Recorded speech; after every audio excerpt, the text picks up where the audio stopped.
somos el grupo 4. Estamos compuestos por mi persona, Karen Cocarico, también el hermano Eduardo Bautista, la hermana Jessica Paza, la hermana Mireya Chana, la hermana Melanie Callisaya y el hermano Abraham.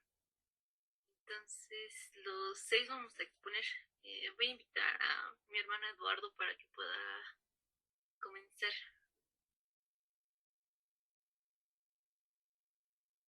Muy bien, muy buenas noches hermanos, ¿cómo están? Dios los bendiga mucho. A ver, voy a compartir mi pantalla.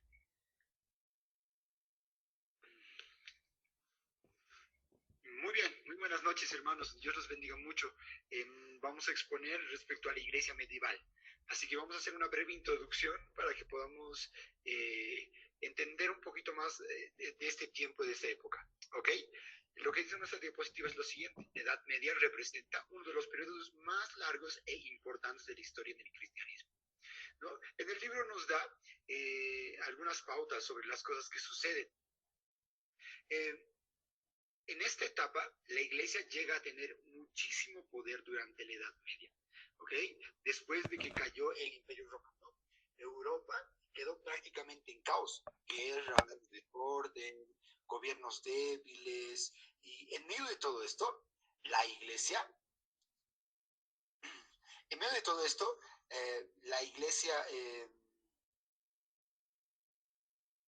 la iglesia empieza a ser más organizada, empieza a tomar cada vez más autoridad y se pone simplemente más firme con el pasar del tiempo, ¿no? Entonces, este es el panorama más o menos después de lo que pasa en la anterior en la anterior época. Lo que está pasando ahora es que la iglesia está acrecentando su poder. ¿Ok? Siguiente diapositiva, por favor. Muy bien, y como punto número 1 vemos el crecimiento del poder papal, ¿ok? Eso es lo que estamos viendo ahora mismo. Y es muy interesante esto lo que sucede, porque aquí vemos la aparición de los papas, ¿no? Y uno de los papas más influyentes, su nombre era Gregorio, ¿ok? Su nombre era Gregorio. Este papa ha sido fundamental, porque a través de sus buenas obras, a través de su evangelización, a través de tantas cosas que él quería hacer, entonces ha empezado a tomar mucho más poder la iglesia, ¿ok? Ha empezado a tomar mucho más poder. Los reinos de Europa estaban totalmente divididos, estaban muy separados, y no había una figura de autoridad suprema, ¿no? Y cuando llegan los papas, esto empieza a ser la autoridad suprema. Se vuelven los papas, porque se cree que no solamente era una persona que tenía autoridad, sino era el enviado de Dios. Entonces esto le daba mucha más autoridad. Las personas creían esto, que era el enviado de Dios, y todo lo que decía venía de parte de Dios, ¿ok? Entonces esto hace que empiece a tomar mucho más poder el crecimiento papal. También vemos que como había división entre los gobiernos europeos, entre todo esto, vemos que la iglesia siempre se mantenía unida, siempre estaba unida, no había divisiones respecto a la iglesia, y crecían, y sobre todo mostraban un buen ejemplo en el comportamiento moral que ellos tenían, ¿no? Eso es muy interesante. ¿Ok? Roma se convirtió en el centro de la autoridad religiosa, ¿no? Ahí está nuestro Papa Gregorio I, fortaleció el poder de la iglesia. ¿Ok? El Papa comenzó a influir también en asuntos políticos. Esto quiere decir que ya no solamente dependía o daba decisiones respecto a la iglesia, sino ya estaba metido más en la política. Podía decidir sobre algunos gobernantes, y eso lo vamos a ver un poco más adelante y les vamos a ir explicando, ¿no? Y vemos mucho más adelante que Gregorio VII defendió la supremacía papal sobre los reyes y emperadores. Ellos tenían autoridad muy grande. Ellos podían decidir sobre reyes, podían excomulgarlos, y también podían decidir sobre emperadores. Y vemos el crecimiento de la iglesia. Siguiente diapositiva, por favor. Muy bien. Culminación del poder papal, ¿ok? Culminación del poder papal. Y esto es también algo muy interesante.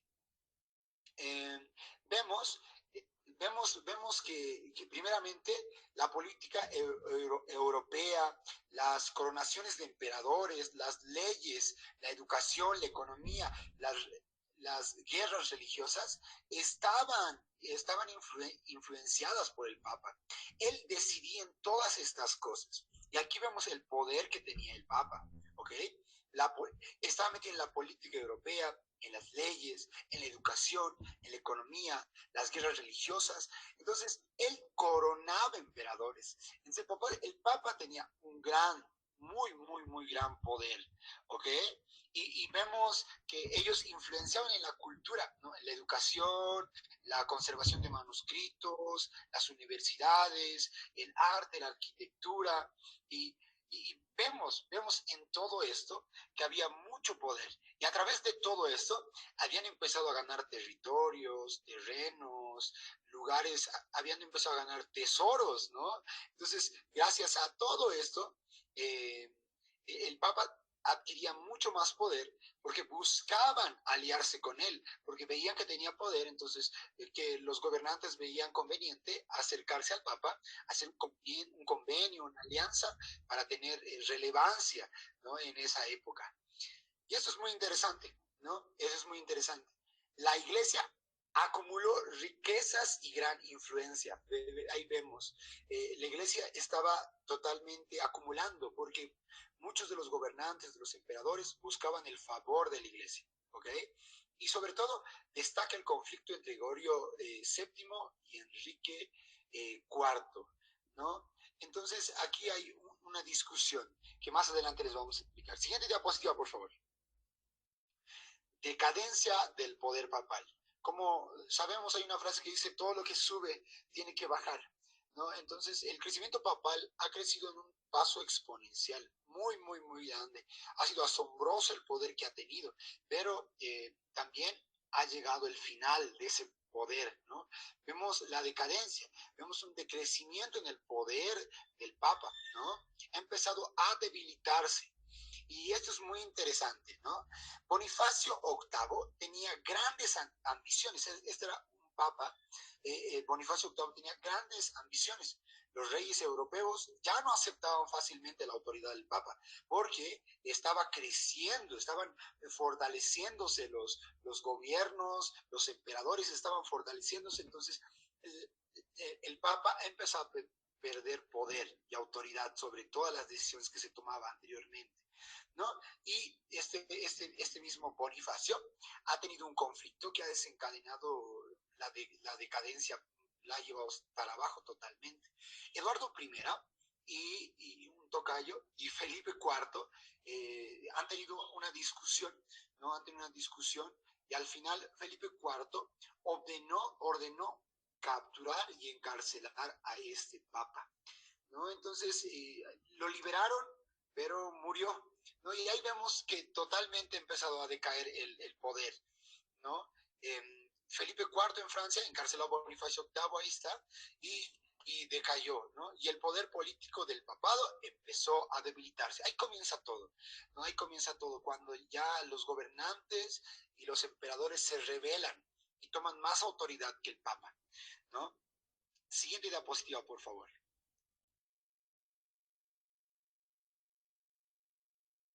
Siguiente diapositiva, por favor. La cautividad babilónica. Esta etapa es muy interesante. Entre el año 1305 y 1378 ocurre este periodo, ¿no? ¿Y qué es lo que pasa? ¿No? Surgieron papas y antipapas, ¿no? Europa se dividió en su apoyo a diferentes líderes religiosos. Ya no solo apoyaban a uno, ya había muchos papas, ¿ok? Entonces aquí había un problema gigantesco. Por esto es que la autoridad del papa iba decayendo totalmente, ¿no? La autoridad de Roma se debilitó. Muchos comenzaron a criticar los abusos de la iglesia. Entonces la iglesia estaba cometiendo unos abusos y la gente ya no soportaba esto, entonces empezó a rebelarse contra todo esto, contra el papado, contra la iglesia como tal, no solamente contra el papa, sino como con la iglesia, porque el papa era el representante de la iglesia, ¿no? Entonces esos son los puntos más importantes respecto al papado, y me gustaría terminar con una conclusión general. Siguiente diapositiva, por favor. El papado pasó de autoridad espiritual a poder político europeo, ¿no? En conclusión, ya no solamente era un poder espiritual, ya no gobernaba simplemente sobre la iglesia en esta época, sino ya tenía un poder político. Él tenía voz y voto en decisiones, coronaba emperadores, y hacía muchas cosas más. Está influenciado en la economía, en la educación, en lo religioso, en todo, totalmente todo, ¿no? Y ha dominado, la iglesia dominó gran parte de la Edad Media, ¿no? Y como vemos, era la cabeza, porque todos creían que el Papa era el vocero de parte de Dios, ¿no? Cuando él excomulgaba a un gobernante o a un emperador, entonces la gente también se rebelaba contra ellos. ¿Por qué? Porque creían que Dios le había dado esa autoridad. Y no solamente el Papa lo rechazaba o lo excomulgaba, lo excluía, sino Dios mismo lo estaba excluyendo. ¿Okay? Era considerado excluido por Dios, ¿no? Entonces ellos temían y creían eso y tenían mucho miedo respecto a eso, ¿no? Conflictos y abusos. Los conflictos que han causado los papas, muchos sabrán los conflictos que han tenido los papas, he mirado recientemente, o hace un poco de tiempo, ¿no? Un documental respecto a las atrocidades que han hecho los papas, han cometido aberraciones totales, a veces muy tristes, ¿no? Y la gente no se ha quedado callada, no ha puesto el ojo, no ha hecho el ojo gordo, no ha dejado pasar todas estas cosas, sino también los gobernantes y los emperadores han aprovechado esta situación y han empezado a tomar más poder. La gente ha empezado a perder credibilidad por la iglesia, por el papa, y los emperadores han empezado a tomar más poder, ¿no? Y esto prepara el camino a la reforma protestante, ¿no? Y tal vez van a estar comentando un poco más mis compañeros. Gracias.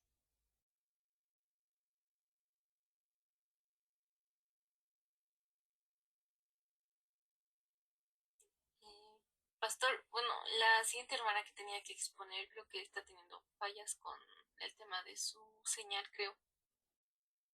Va a continuar la otra hermana. La hermana Mireya, por favor. Ok.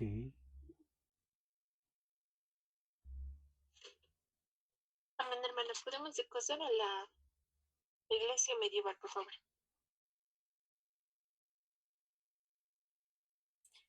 Me dices nomás, Mireya, ¿cuál? Más allá, a la iglesia medieval.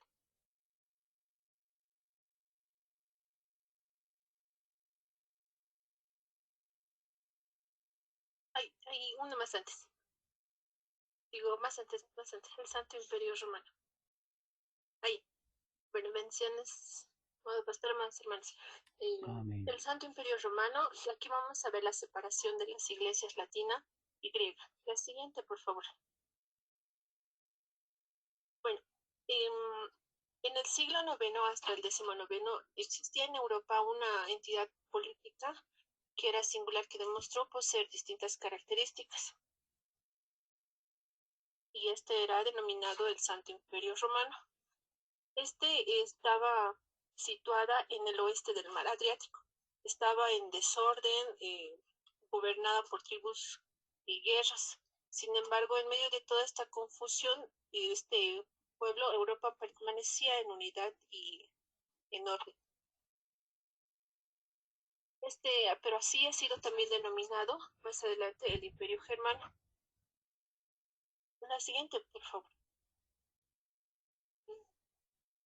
A fines del siglo VIII se levantó uno de los hombres más grandes de todos los tiempos, llamado Carlos I el Grande, quien gobernó desde el año 742 al 814 después de Cristo. Los germanos lo llamaban Carlos el Grande y los franceses lo llamaban Carlomagno. Él era nieto de Carlos Martel, el vencedor en Tours y rey de los francos. También fue denominado como amo de casi todos los países de Europa Occidental, en los que tenemos el norte de España, Francia, Alemania, los Países Bajos, Austria e Italia, que era un imperio bastante grande. Cuando viajó a Roma en la Navidad del año 800 después de Cristo, el Papa León III lo coronó como Carlos Augusto, el emperador de Roma. Constantino y los antiguos emperadores romanos lo consideraron el sucesor de Augusto. Carlos I reinó con poder y sabiduría. Fue un conquistador, reformador, legislador, protector de la educación y de la iglesia. Siguiente, por favor. El imperio germano empezó a decaer. Gobernó 1000 años, pero sin autoridad sobre Europa. También debido a la debilidad y la incapacidad de los descendientes de Carlomagno, fue cayendo. También otro de los problemas vemos el desarrollo variado que tenía los diferentes estados y los idiomas en que ellos hablaban. Otro motivo también fueron los conflictos e intereses nacionales que tenía cada uno. Entonces, el Santo Imperio Romano ya empezó a limitarse al oeste del Rin. Siguiente, por favor.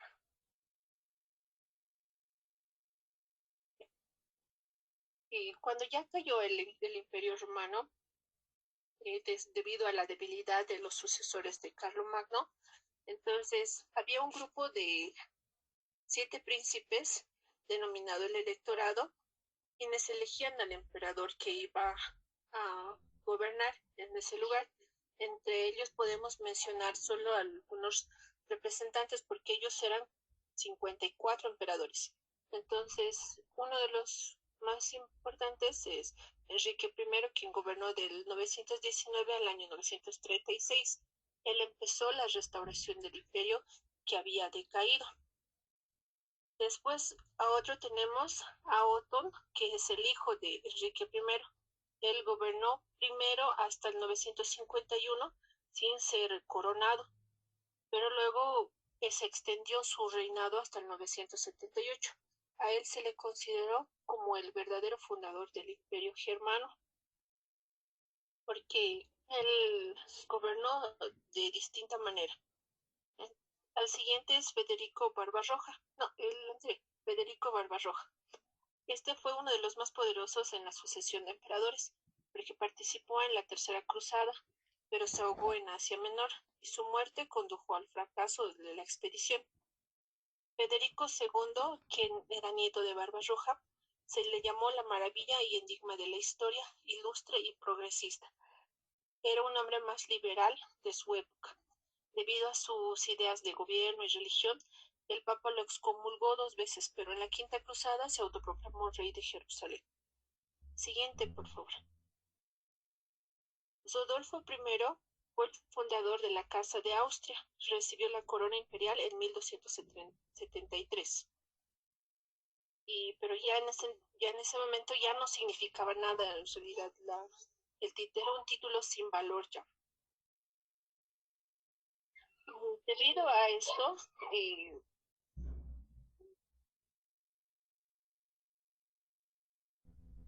desde su época, Austria fue el estado más poderoso en la Confederación Germana y casi todos los emperadores descendían de él. Los archiduques de ese país, Carlos V, emperador al principio de la Reforma, gobernó también por herencia Austria, España y los Países Bajos. Él hizo lo mejor que pudo, pero sin tener éxito.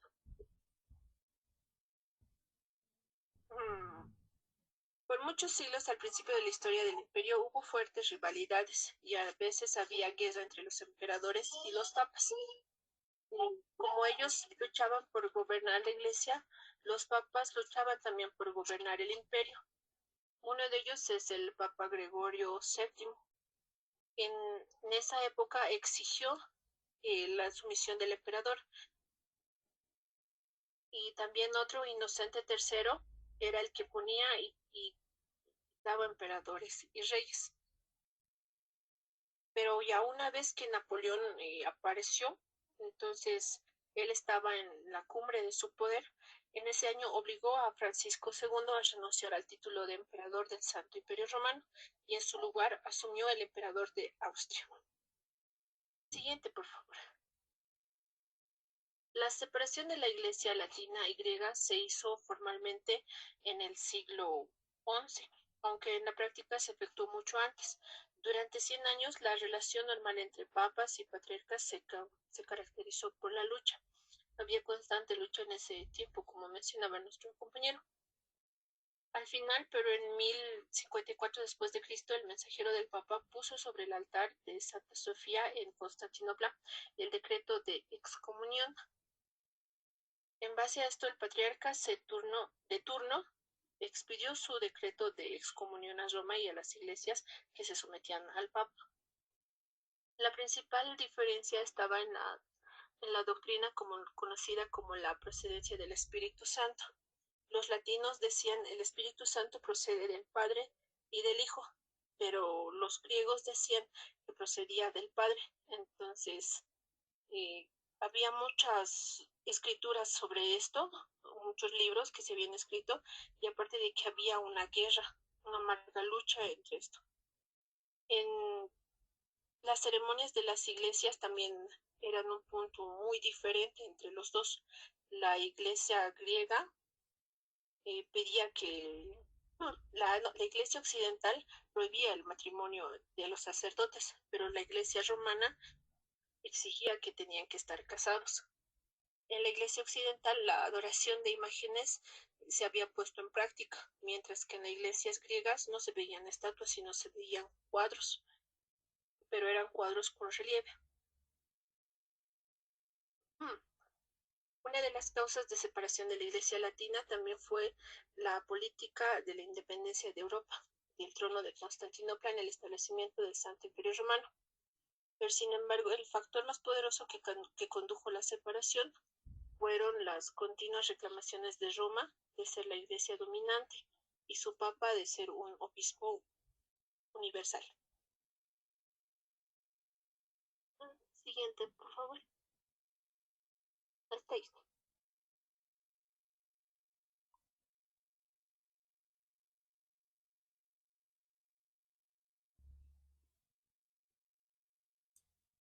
Pastor, ahora sí va a exponer la hermana Jessica. Adelante. Buenas noches, pastor. Continuando con la exposición, nos vamos a ir al surgimiento del poder musulmán. Siguiente, por favor. Ya. Durante la Edad Media, el surgimiento del Islam cambió la historia religiosa. Gran parte del mundo conocido. Desde el siglo VII, el Islam pasó a ser un movimiento religioso, iniciado por Mahoma. Como habíamos ya mencionado, bueno, como usted ya lo había mencionado, Mahoma era considerado el último profeta del Islam. Al convertirse en un poderoso imperio que conquistó territorios del imperio bizantino y otras religiones vecinas. Siguiente, por favor. Mahoma comenzó a predicar en la Meca alrededor del año 610 después de Cristo, proclamando la adoración de un solo Dios. Su mensaje atrajo seguidores, pero también persecución, por lo que en el año 622 después de Cristo huyó a Medina. Ese viaje se llama la Ejira y marca el inicio del calendario musulmán. En Medina, Mahoma dejó de ser solo un predicador y pasó a ser también un líder político y militar. Ya no fue solo un predicador, también se fue a lo que ya sería la política. Antes de morir en 632 después de Cristo, había logrado unir a muchas tribus bajo una misma fe y una autoridad. Había reunido tanto poder que había llegado a reunir varias personas, se podría decir.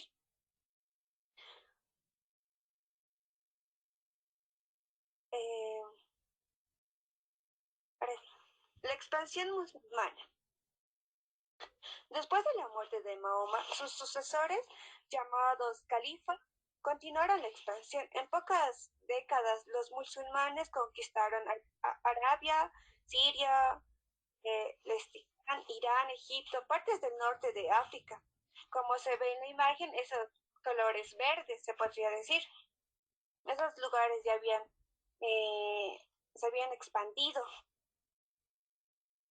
También nos dice que es gran parte de España. Esta expansión fue muy rápida porque el imperio bizantino y el de Persa estaban, estaban ¿cómo se podría? Debilitados y por guerras exteriores. Además, los ejércitos musulmanes estaban fuertemente motivados por su fe y por la idea de cumplir la voluntad de Dios. Se podría decir que su motivación siempre ha sido Dios. Siguiente, por favor. Conquistas del territorio cristiano. Este es un punto muy importante porque uno de los efectos más importantes para la iglesia medieval fue el periodo de muchas religiones cristianas orientales. Lugares como Palestina, Siria, Egipto, que habían sido centros importantes del cristianismo. Eso también tenemos que tomar muy en cuenta porque Palestina es un lugar muy céntrico para nosotros.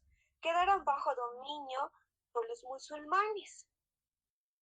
Para la iglesia oriental esto significó vivir bajo el control de un poder nuevo, a veces con restricciones y en muchos casos con una fuerte presión política y religiosa. Siguiente, por favor. La batalla de un enfrentamiento militar ocurrido en el año 732 después de Cristo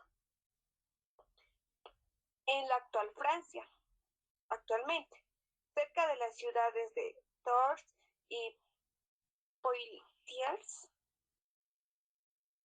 Ahí tenemos a un personaje llamativo como Carlos Marte, el líder de los francos.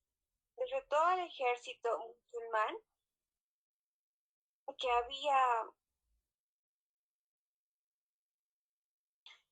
había avanzado desde la península ibérica. ¿De qué trataba? La batalla formó parte de la expansión musulmán en Europa occidental y el objetivo de esto era seguir avanzando hacia el norte del lugar.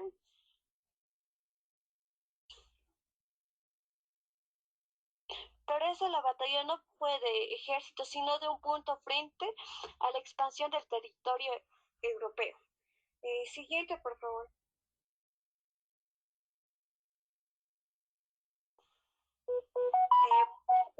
Tan importante esta batalla era la victoria de Carlos. Impidió que los musulmanes siguieran avanzando fácilmente hacia el corazón de Europa. Además, fortaleció el poder de los francos y ayudó a conciliar una autoridad política en la región. Su expansión fue muy sencilla. Fue la batalla entre los francos cristianos que defendían su territorio y los musulmanes que estaban expandiendo su dominio desde España hasta Francia. Lo importante de esto es la histórica de este hecho que cambió el rumbo de la expansión musulmana en Europa y dio mayor fuerza a los francos. Siguiente, por favor. La cultura islámica se convirtió en un gran centro cultural. Hubo avances en la literatura, ciencias, astronomía. El mundo islámico ayudó bastante en el desarrollo medieval. No todo fue guerra en este periodo. También hubo progreso intelectual que convirtió en una ciudad muy importante para el conocimiento y la cultura. Como pueden ver en la imagen, es grande en literatura, ciencia, astronomía. eh, Siguiente, por favor. Bueno, hasta ahí es. Gracias.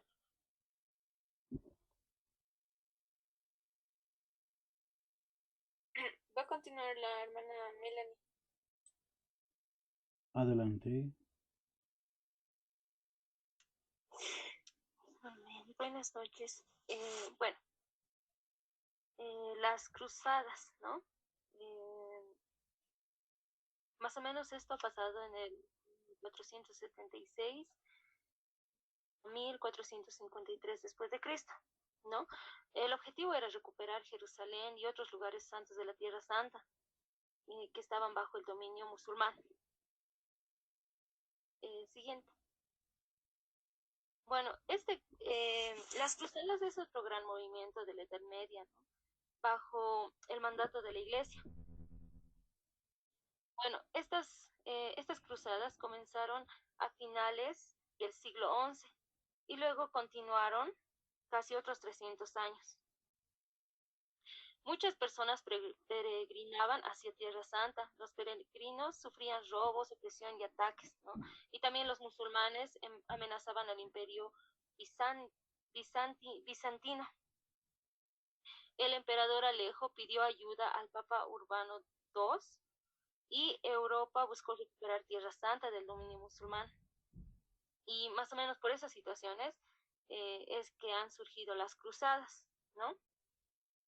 Siguiente. Hay 8 cruzadas principales. Siguiente, hermana. Y bueno, vamos a empezar por la primera cruzada.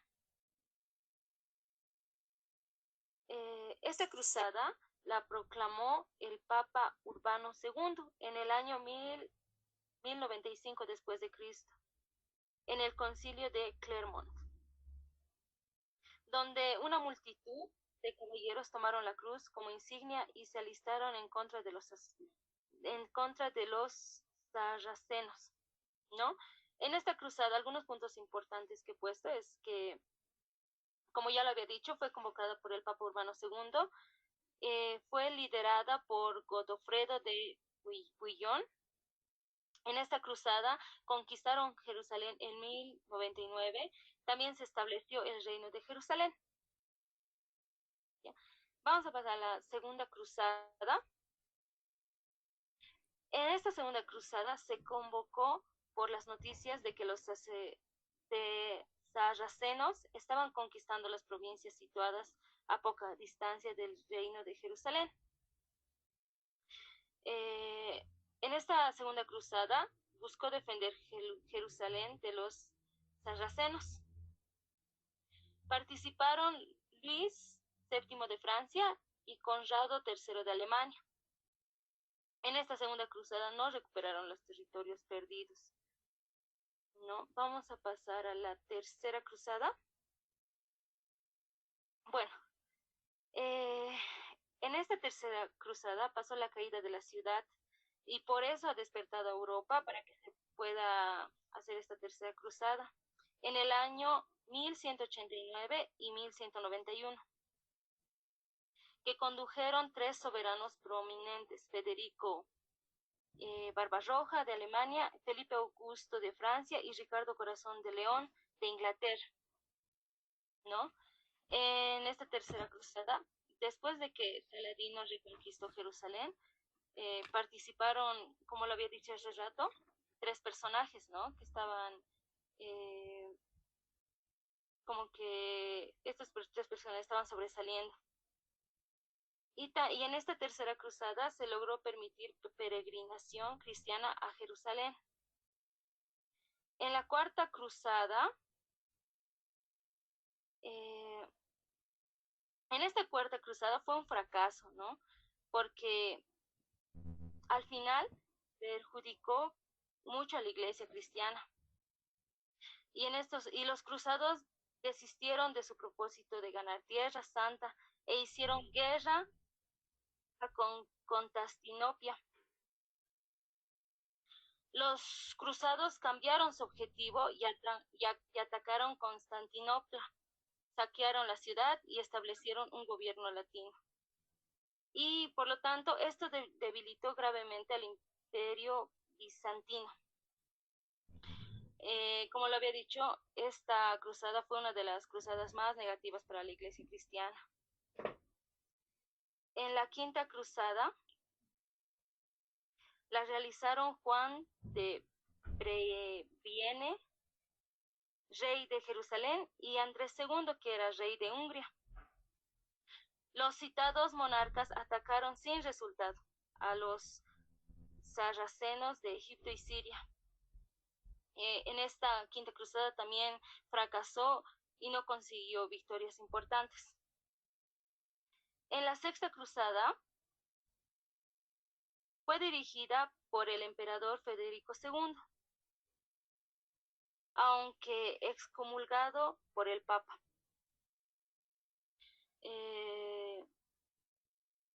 En esta sexta cruzada logró un tratado pacífico con los musulmanes. Jerusalén, Belén y Nazaret fueron entregadas temporalmente a los cristianos.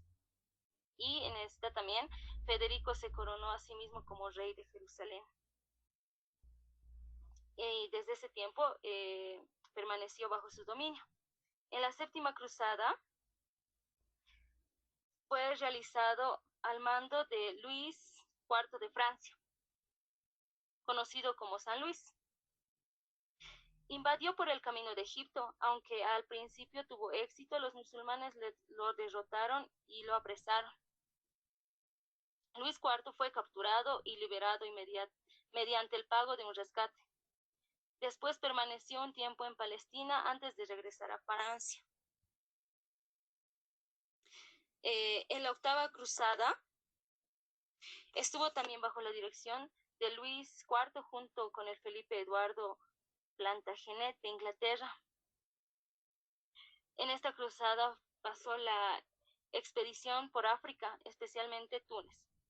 Luis IV murió durante la campaña. En esta cruzada también terminó en fracaso y es considerada la última gran cruzada, ¿no? Como hemos escuchado, varias de las cruzadas fracasaron, ¿no? En la Tierra Santa en el dominio de los musulmanes. Una causa grave del fracaso fue la falta de una estadía entre estos jefes. Sin embargo, a pesar del fracaso de mantener un reino cristiano en Palestina, Europa obtuvo ciertos buenos resultados de las cruzadas. Podemos pasar al siguiente. Bueno, han habido algunas consecuencias positivas y negativas, ¿no? Yo tal vez lo he puesto en algunos incisos. En las positivas, se ha aumentado el comercio entre Oriente y Europa. Europa conoció nuevas culturas y productos. Crecieron las ciudades y la clase media. Europa se unió más frente al avance musulmán. Y las negativas es que hubo muchas guerras y muertes, debilitamiento del imperio oriental y también ambición y riqueza excesiva de la iglesia. También se preparó el camino para la reforma protestante. Bueno, eso sería. Gracias.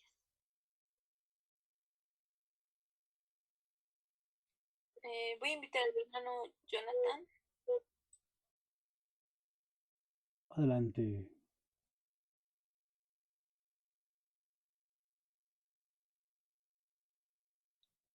Muy buenas noches, hermanos. ¿Me escuchan? Sí, positivo. Ok. Buenas noches, hermanos. Yo voy a exponer sobre el desarrollo del monacato, el arte y la literatura medieval.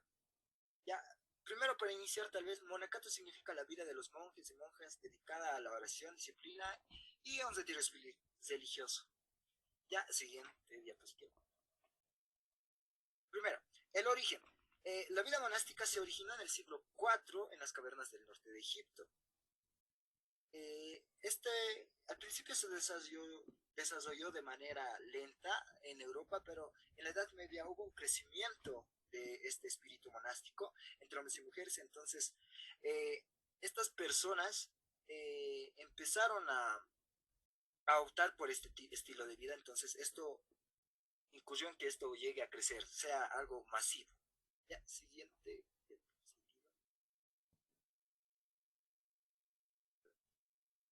Ok. Eh, Voy a hablar un poquito del tercer punto. Este es monacato en Oriente y Occidente. ¿Ya? Los primeros ascetas vivían separados, cada uno en su cabaña, sobre su pilar. Asceta, ¿qué quiere decir? Es una persona con mucha disciplina. Entonces, y ahora en Occidente, aquí ya ellos se formaron comunidades, ya vivieron juntos, y al crecer estas comunidades, ¿no? Como ya eran demasiados, tuvo que haber de una manera necesaria una forma de organización y así también una manera de gobierno. Ya, siguiente diapositiva. Ya. Había 4 órdenes monásticas, ya. La primera fue la de los benedictinos, que fue fundada por San Benedicto el 529 después de Cristo. ¿Ya? Después vinieron los cistercienses, que buscaban fortalecer la disciplina benedictina. ¿Ya? Luego aparecieron los franciscanos, que fueron fundados por San Francisco de Asís. Y finalmente los dominicos, que fueron fundados por Santo Domingo. Ahí en la diapositiva había puesto la manera en la que ellos tal vez se vestían, en cuanto al documento que tenemos. Entonces, de esa manera ellos se vestían y tal vez de esa manera podríamos distinguirlos. Ya, siguiente diapositiva tal vez. ¿Qué beneficios trajo el monacato? Pues en los monasterios fueron centros de paz en tiempos de guerra y anarquía, ¿no? Ellos daban hospitalidad a viajeros, a enfermos, a pobres, ¿no? También servían como refugio para mujeres y niños. Además, los monjes también promovían lo que es la agricultura, el saneamiento de pantanos, la canalización del agua y construcción de caminos, ¿no? También preservaron muchas obras antiguas, copiaron libros y escribieron muchas crónicas. Ya, siguiente diapositiva.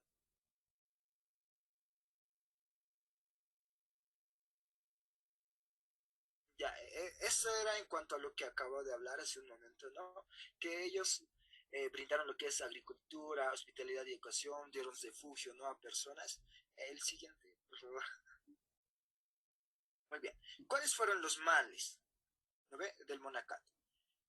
Pues, primero que presentó la vida célibe como la más elevada. Célibe, ¿qué quiere decir? Que no estaba casado, una vida sin matrimonio, que mostraban como que era el auge, ¿no? El top de vivir una vida. Entonces, ellos motivaban esto. Alejó a muchas personas de las familias y de la vida social. En algunos casos, produjo lo que es el ocio, el lujo e inmoralidad. ¿Esto por qué? Porque con el tiempo se llegaron a corromper. Perdieron lo que es la pureza, la disciplina o la rectitud. Por esto debido a que también dependían de rentas y contribuciones forzadas, ¿no? Esto era algo así como los impuestos, ¿no? Cosas que te imponían, ¿no? Para darles a estas personas. Ahí por eso muestra una completa degeneración, ¿no? El monacato bien gordito y el pueblo ahí peleándose. Ya, siguiente diapositiva. Muy bien. En la siguiente voy a hablar un poquito del despertar de la edad oscura de universidades y catedrales. ¿A qué nos vamos con esto? Pues es que este periodo también de la Edad Media fue llamada también la Edad Oscura, ya por los problemas que hubo. Pero también hubo en ella, en este tiempo, en este periodo de casi 1000 años, muchos aportes importantes, entre los cuales pueden estar las grandes universidades, ya como París, Oxford, Cambridge y Bolonia. También se construyeron las grandes catedrales de Europa, ¿no?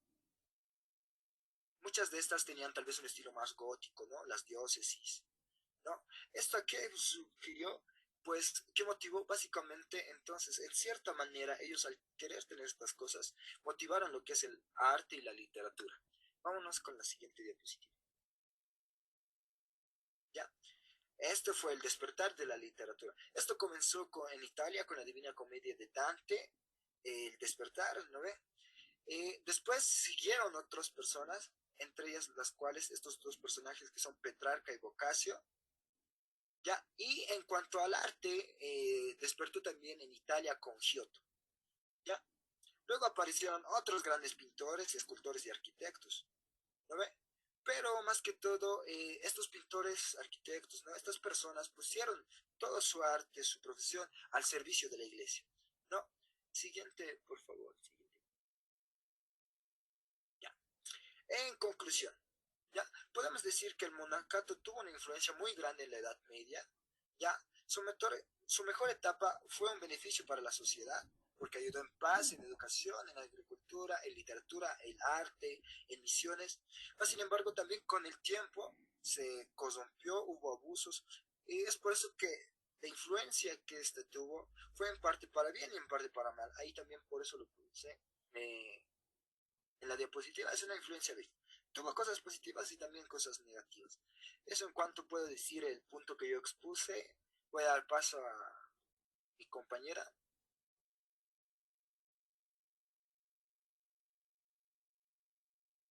Bien, hermanos, va a continuar mi persona. Eh, bueno, en este punto de la era medieval, ya podemos ver los comienzos de la reforma religiosa, la caída de Constantinopla y qué eruditos y líderes estaban.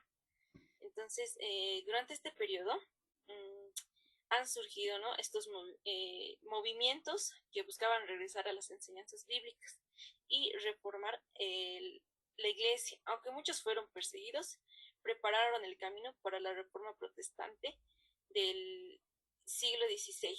Entonces, este periodo sobre todo en su caso, hubo destellos de luz religiosa, presagios de la reforma venidera. Fueron 5 grandes movimientos de reforma que surgieron en la iglesia, pero el mundo no estaba listo para ellos y se reprimieron con sangrienta persecución.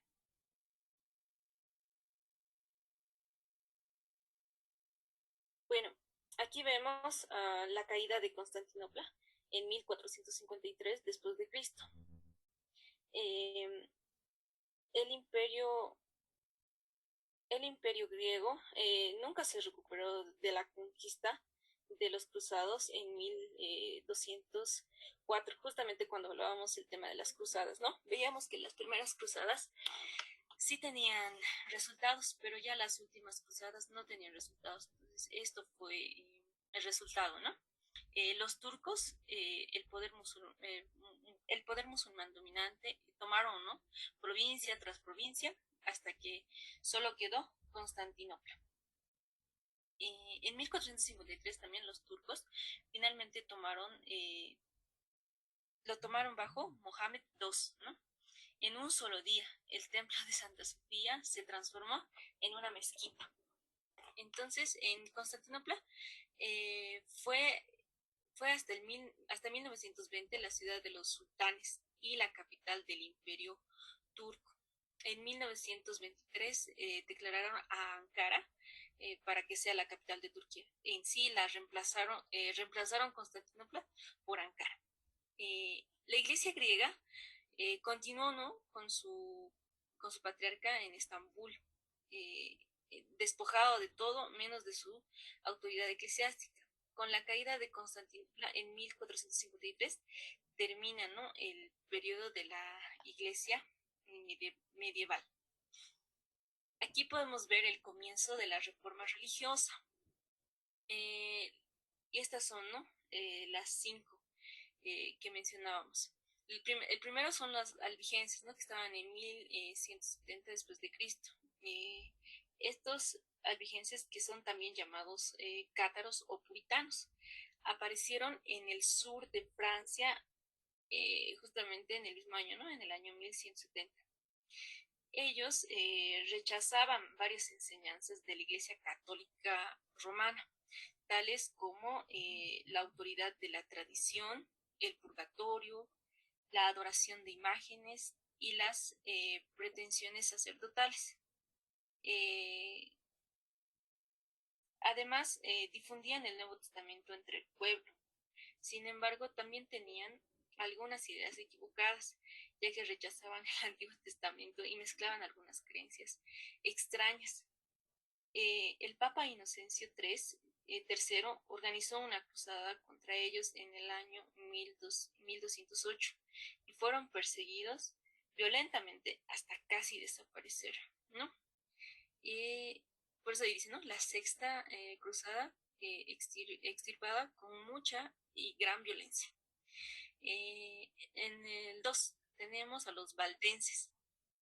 Los valdenses surgieron aproximadamente en el mismo tiempo, gracias a Pedro Baldo, que era un comerciante de León.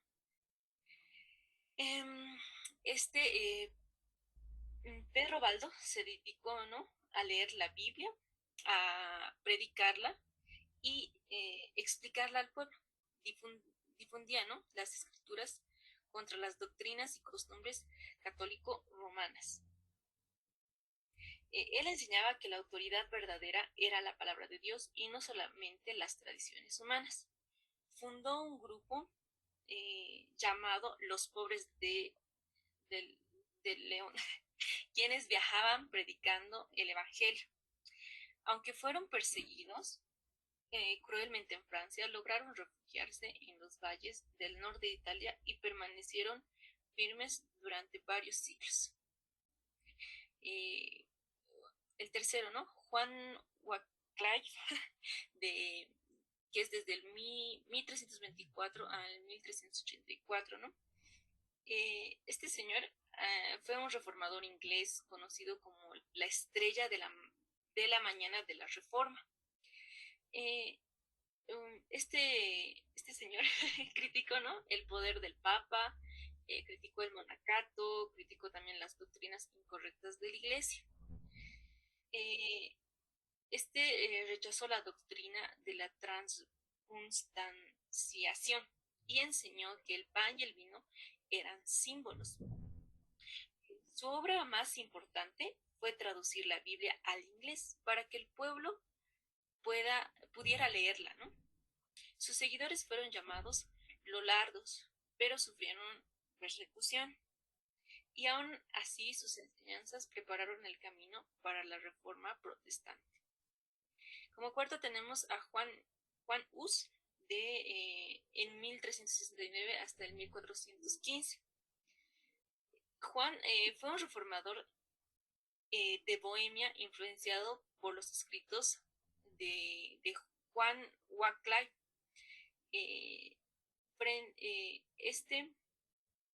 Este predicaba contra la corrupción de la Iglesia y defendía la libertad frente a la autoridad papal.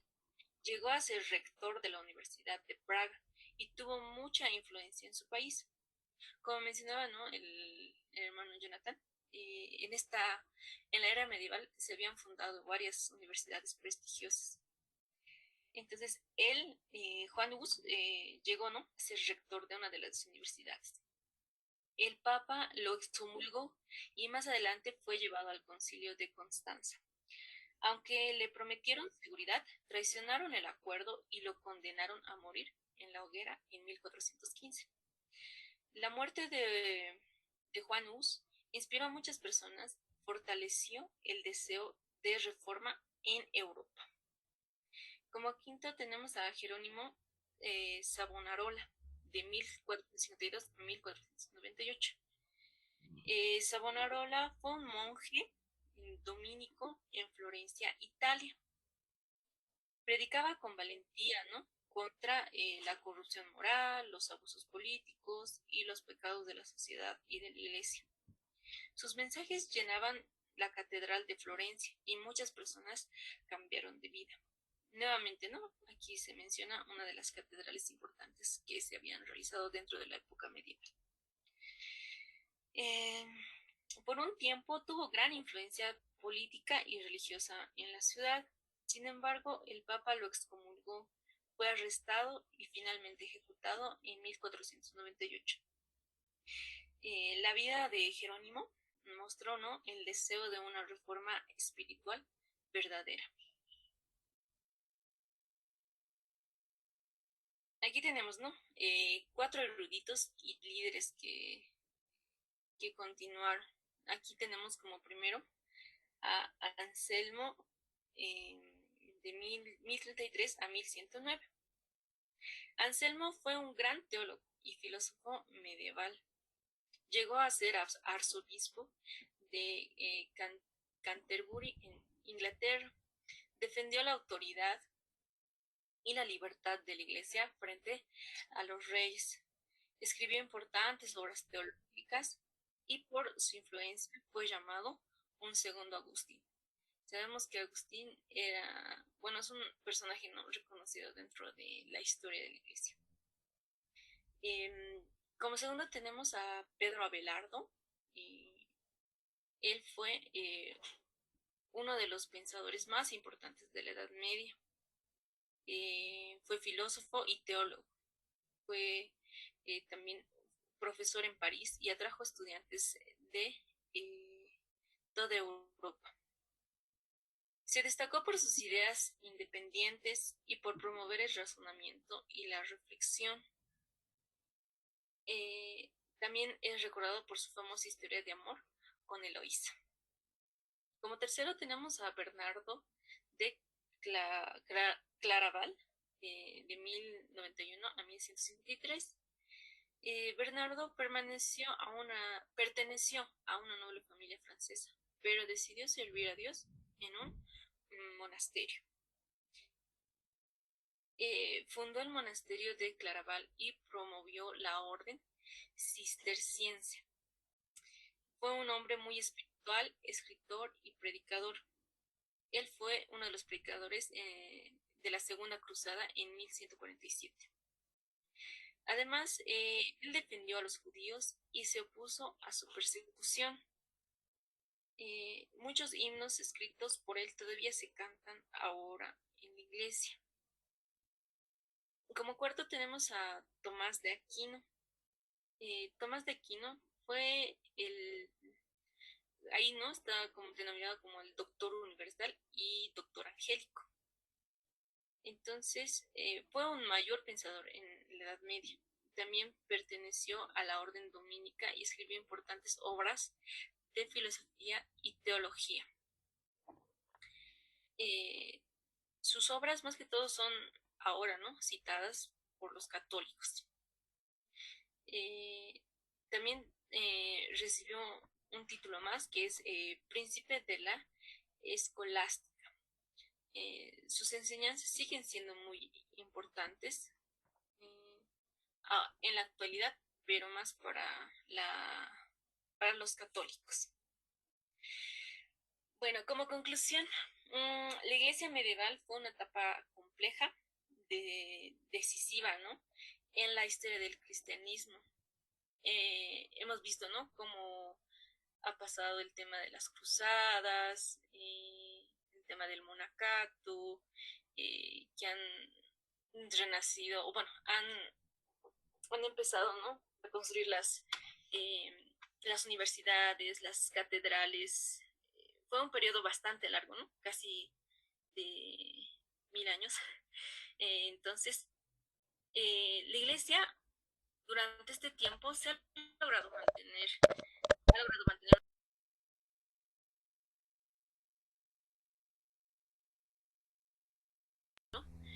Sin embargo, el crecimiento de su poder político también produjo corrupción, como lo hemos visto, ¿no?, y abusos que afectaron la vida espiritual de muchos creyentes. Aún así, la Iglesia continuó siendo la institución más influyente de la Edad Media y preparó el escenario para grandes cambios posteriores. Eso es, pastor. Gracias. Ok.